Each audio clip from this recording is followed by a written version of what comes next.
How to clean up the disk space on your Windows 11. Hello everyone, and let's get started.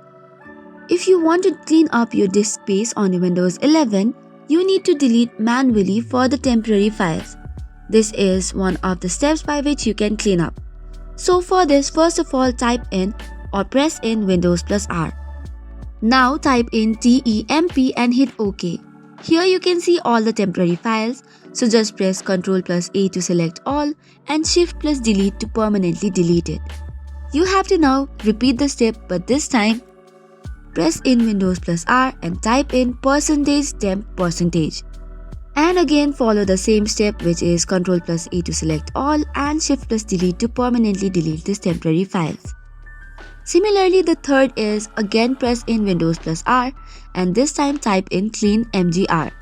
This will now calculate all the disk space you have been available on the Windows 11, and from here you can select whatever files you want to delete.